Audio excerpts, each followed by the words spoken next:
ಹಾಗೆ ನೋಡಿದ್ರೆ ಮೊಸ್ತಫಾ ಖಮೇನಿ ಸಾರ್ವಜನಿಕವಾಗಿ ಎಲ್ಲೂ ಕಾಣಿಸಿಕೊಂಡಿರಲಿಲ್ಲ. ಮೊಸ್ತಫಾ ಖಮೇನಿ ಹಿನ್ನೆಲೆಯನ್ನ ನೋಡೋದಾದ್ರೆ 1989ರಲ್ಲಿ ಮಷಾದ್, ಏನು ಈ ಅಯಾತುಲ್ಲಾ ಅಲಿ ಖಮೇನಿ ಜನಿಸಿದ್ದರೋ ಅಲ್ಲೇ ಮಷಾದ್ 1969ರಲ್ಲಿ ಜನಿಸ್ತಾರೆ. ಅವರಿಗೆ ಈಗ 57 ವರ್ಷ. ಸೊ ಇವರು ಹೊರಗಡೆ ಕಾಣಿಸ್ಕೊಳ್ದೆ ಇದ್ರೂ ಕೂಡ ಇರಾನ್ನ ಸರ್ವೋಚ್ಚ ನಾಯಕ ಖಮೇನಿಯ 2ನೇ ಮಗ ಮತ್ತು ಯಾರು ಸರ್ವೋಚ್ಚ ನಾಯಕ ಆಗಬೇಕು ಅನ್ನೋದಕ್ಕೆ ಸಂಬಂಧಪಟ್ಟಂತೆ ಯಾವಾಗ 1979ರಲ್ಲಿ ಇರಾನ್ ಕ್ರಾಂತಿ ಆಯಿತೋ ಹಾಗೆ ಒಂದು ಪೊಲಿಟಿಕಲ್ ಸಿಸ್ಟಮ್ ಅನ್ನ ಯಾರು ಲೀಡರ್ಶಿಪ್ ಆಗಬೇಕು ಅನ್ನೋದರ ಬಗ್ಗೆ ಕ್ಲಿಯರ್ ಆಗಿ ಅವರು ಒಂದು ಸಂವಿಧಾನವನ್ನ ರೆಡಿ ಮಾಡ್ಕೊಂಡು ಇಟ್ಕೊಂಡಿದ್ದಾರೆ.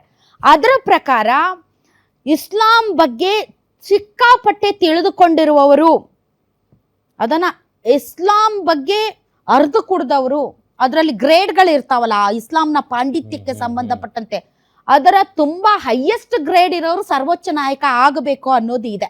ಹಾಗೆ ನೋಡಿದ್ರೆ ಈತ ಯಾರಿದ್ದಾನೆ ಮುಸ್ತಫಾ, ಆತ ಒಂದ್ ಸ್ವಲ್ಪ ಆ ಒಂದು ಪಾಂಡಿತ್ಯದಲ್ಲಿ ತುಂಬಾ ಉಚ್ಚ ಸ್ಥಾನದಲ್ಲಿ ಇಲ್ಲ. ಹೀಗಾಗಿ ಆತನನ್ನ ಹೇಗೆ ಮಾಡೋದು ಅನ್ನುವಂತಹ ಒಂದು ಪ್ರಶ್ನೆ ಇದೆಯಂತೆ.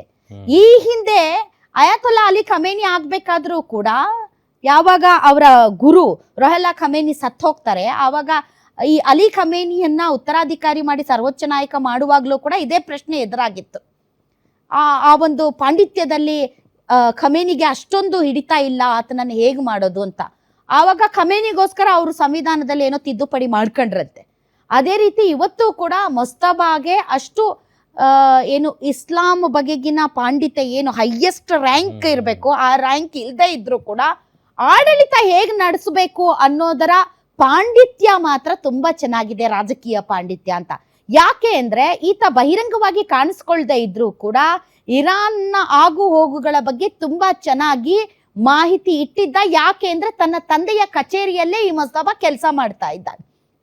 ಅಷ್ಟೇ ಅಲ್ಲ, ಈ IJRC ಅಂತ ಏನಂತಾರೆ ಅಂದ್ರೆ ಇರಾನಿನ ಅರ್ಥವ್ಯವಸ್ಥೆ, ಮಿಸೈಲ್ಸ್ ಮತ್ತು ಪ್ರಾಕ್ಸಿ ಗ್ರೂಪ್ಸ್ ಏನಿದಾವೆ, ಹಿಜ್ಬುಲ್, ಹೌತಿ, ಮಿಲಿಷಿಯಾ ಇವರೆಲ್ಲರನ್ನ ಕಂಟ್ರೋಲ್ ಮಾಡುವಂತಹ IRGC ಏನಿದೆ, ಆ IRGC ಮತ್ತು ತನ್ನ ತಂದೆ ಅಯಾತುಲ್ಲಾ ಅಲಿ ಖಮೇನಿಯ ನಡುವೆ ಈತ ಬ್ರಿಡ್ಜ್ ಆಗಿ ಕೆಲಸ ಮಾಡ್ತಾ ಇದ್ದ. ಅಂತಾರಾಷ್ಟ್ರೀಯ ವ್ಯವಹಾರಗಳಾಗಿರ್ಬೋದು, ವಿದೇಶಾಂಗ ನೀತಿ ಆಗಿರ್ಬೋದು. ನಿಮ್ಮ ಮಗು ಅಳ್ತಿದ್ಯಾ? ಹಾಗಾದ್ರೆ ನಿಮ್ಮ ಮಗುವಿಗೆ ಜೀನಿ ಸರಿ ಇಟ್ಕೊಡಿ. ಯಾಕಂದ್ರೆ ಜೀನಿ ಸರಿ ಇಟ್ಟು ನಿಮ್ಮ ಮಗುವಿಗೆ 100% ಸರಿಯಾದ ಆಹಾರ. ನಿಮ್ಮ ಮಗು ನೆಮ್ಮದಿಯಾಗಿ ನಿದ್ದೆ ಮಾಡಬೇಕಾ, ದಷ್ಟಪುಷ್ಟವಾಗಿ ಬೆಳಿಬೇಕಾ? ಹಾಗಾದ್ರೆ ಜೀನಿ ಸರಿ ಇಟ್ಟು ಕೊಡಿ. ಎಲ್ಲಾ ಮೆಡಿಕಲ್ ಶಾಪ್ಗಳು, ದಿನಸಿ ಅಂಗಡಿಗಳು, ಸೂಪರ್ ಮಾರ್ಕೆಟ್ಗಳಲ್ಲಿ ಲಭ್ಯ. ಸೇನೆ ಆಗಿರ್ಬೋದು ಅಥವಾ ಕ್ಲೋಸ್ಡ್ ಸರ್ಕಲ್ ನಲ್ಲಿ ಇದ್ದಂತಹ ಮುಖ್ಯಸ್ಥರ ಜೊತೆಗೆ ಒಂದು ಒಳ್ಳೆಯ ಸಂಬಂಧವನ್ನು ಇಟ್ಟುಕೊಂಡಿದ್ದ. ಹಾಗಾಗಿ ಈತನಿಗೆ ಸರ್ಕಾರದ ಒಳಗೆ ಹೊರಗೆ, ಆಡಳಿತದ ಒಳಗೆ ಹೊರಗೆ ಎಲ್ಲ ಗೊತ್ತಿದೆ. ಈತ ಒಂದು ಭಾವನಾತ್ಮಕವಾದಂತಹ ಟೂಲ್ ಕೂಡ ಆಗಬಹುದು ಇಡೀ ಇರಾನನ್ನ ಗಟ್ಟಿಯಾಗಿ ಅಮೆರಿಕ ಮತ್ತು ಇಸ್ರೇಲ್ನ ವಿರುದ್ಧ ಒಂದುಗೂಡಿಸೋದಕ್ಕೆ ಅನ್ನೋದು ಒಂದು ಕ್ಯಾಲ್ಕುಲೇಷನ್ ಅಂತ ಅನಿಸುತ್ತೆ.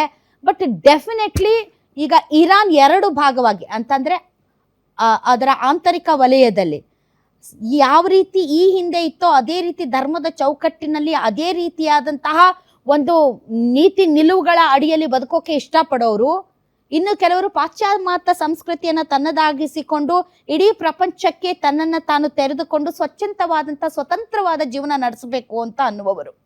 ಸೊ ಹೀಗಾಗಿ ಯಾರು ಅವ್ರನ್ನ ಅಕ್ಸೆಪ್ಟ್ ಮಾಡ್ತಾರೆ, ಯಾರು ಅವ್ರನ್ನ ರಿಜೆಕ್ಟ್ ಮಾಡ್ತಾರೆ ಗೊತ್ತಿಲ್ಲ. ಬಟ್ ಇಸ್ರೇಲ್ ಮತ್ತು ಅಮೆರಿಕ ಈಗಾಗಲೇ ಅವನನ್ನು ಮುಗಿಸ್ಬೇಕು ಅಂತ ಸಿಕ್ಕಾಪಟ್ಟೆ ದಾಳಿಗಳನ್ನ ಮಾಡ್ತಾ ಇದೆ. ಅವ್ರ ಉದ್ದೇಶ ಏನಿತ್ತು? ಆಡಳಿತದಲ್ಲಿ ಬದಲಾವಣೆ.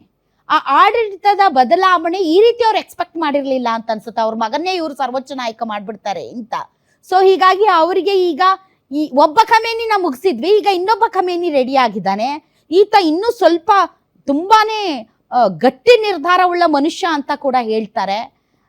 ಈ ಹಿಂದೆ ಖಮೇನಿ ಒಂದು ಫತ್ವಾ ಹೊರಡಿಸಿದ್ರು, ನಾವು ಪರಮಾಣು ಬಾಂಬನ್ನ ರೆಡಿ ಮಾಡಲ್ಲ, ಯಾಕೆ ಅಂದ್ರೆ ಇದು ವಿನಾಶದ ಹಾದಿ, ಹಾಗಾಗಿ ನಾವು ಮಾಡಲ್ಲ ಅಂತ. ಈತ ಬಂದ ಮೇಲೆ ಒಂದು ಪರಮಾಣು ಟೆಸ್ಟ್ ಕೂಡ ನಡೆದಿದೆ ಅಂತ ಎಲ್ಲ ಹೇಳ್ತಾ ಇದ್ದಾರೆ. ಅಂದ್ರೆ ಅಲಿ ಖಮೇನಿಗಿಂತ ಈತ ಇನ್ನೂ ಸ್ಟ್ರೂಡ್ ಆಗಿ ಬಿಹೇವ್ ಮಾಡಬಹುದು ಅಂತಾನು ಕೂಡ ಹೇಳ್ತಾ ಇದ್ದಾರೆ. ಹಾಗಾಗಿ ಹೇಗ್ ಕೆಲಸ ಮಾಡ್ತಾರೆ, ಏನ್ ಮಾಡ್ತಾರೆ, ಇರಾನ್ನ ಜನ ಆತನನ್ನ ಹೇಗೆ ಒಪ್ಕೊಳ್ತಾರೆ ಅನ್ನೋದನ್ನ ಕಾಲವೇ ಉತ್ತರ ಕೊಡುತ್ತೆ ಅಂತ ಅನ್ಸುತ್ತೆ. ಆಮೇಲೆ ಇನ್ನೊಂದು ವಿಚಾರ ಮೇಡಮ್, ಈತನ ಉತ್ತರಾಧಿಕಾರಿಯಾಗಿ ನೇಮಕ ಆಗ್ತಿದಂಗೆ ಆತನ ಸಾಯಿಸಬೇಕು ಅಂತೇಳಿ ಅಟ್ಯಾಕ್ಗಳು ಕೂಡ ಬಾಂಬ್ ದಾಳಿ ಎಲ್ಲ ಮಾಡಿದ್ರು ಅಂತ. ಅದೇ ಬಾಂಬ್ ದಾಳಿ ಮಾಡೇ ಮಾಡ್ತಾರೆ. ಯಾಕೆಂದ್ರೆ ಅವ್ರು ಬಯಸಿರುವಂತ ಆಡಳಿತ ಬದಲಾವಣೆ ಇದಲ್ವಲ್ಲ. ತಮಗ್ ಬೇಕಾಗಿರುವಂತ ಒಬ್ಬ ಪಪೆಟ್ ಅನ್ನ ಇಲ್ಲಿ ಕೂರಿಸಿ ತಾನು ಹೇಳ್ದಾಗ ನಿಂತ್ಕೊಳ್ಳುವಾಗ, ಹೇಳಿದಾಗ ಕುತ್ಕೊಳ್ಳುವಾಗ, ನಾಯಿ ತರ ಬಾಲ ಅಲ್ಲಾಡ್ಸ್ಕೊಂಡು ಅಮೆರಿಕ ಹಾಕಿರುವಂತಹ ಬಿಸ್ಕೆಟ್ ಅನ್ನ ತಿನ್ಕೊಂಡು ಅವ್ರು ಹೇಳ್ದಂಗೆ ನಡ್ಕೊಳ್ಳುವಂತ ಒಬ್ಬ ನಾಯಕ ಅವ್ರಿಗೆ ಬೇಕಾಗಿತ್ತು.